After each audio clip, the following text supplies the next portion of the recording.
Police ಅಧಿಕಾರಿಗಳು ಹಾಗೂ ಸಶಸ್ತ್ರ ಪೊಲೀಸ್ ಅಧಿಕಾರಿಗಳು ಸಿಬ್ಬಂದಿಗಳಿಂದ ಸೂಕ್ಷ್ಮ ಸ್ಥಳಗಳಲ್ಲಿ ಪಥಸಂಚಲನ.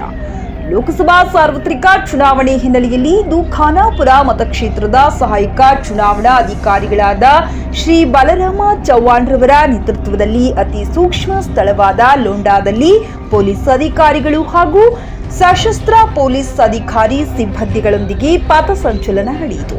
ಈ ಸಂದರ್ಭದಲ್ಲಿ ಸಹಾಯಕ ಚುನಾವಣಾ ಅಧಿಕಾರಿಗಳು ಖಾನಾಪುರ ಮತಕ್ಷೇತ್ರದ ವ್ಯಾಪ್ತಿಯಲ್ಲಿ ಬರುವ ಖಾನಾಪುರ ಪಟ್ಟಣ, ನಂದಗಡ, ಲೋಂಡಾ, ಹಿರೇಮುನಹಳ್ಳಿ, ತೋಪಿನಕಟ್ಟಿ, ಗಂಡಿಗವಾಡ ಪಥಸಂಚಲನ ನಡೆಸಲಾಗುವುದೆಂದು ತಿಳಿಸಿದರು.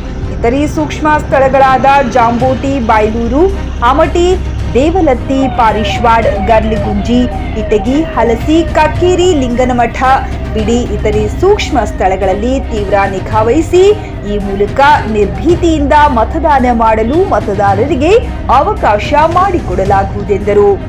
ವರದಿ ಟಿ ಶಶಿಕಾಂತ್, ವಜೀವ್ ವಾಯ್ಸ್ ನ್ಯೂಸ್ ಕನ್ನಡ, ಖಾನಾಪುರ.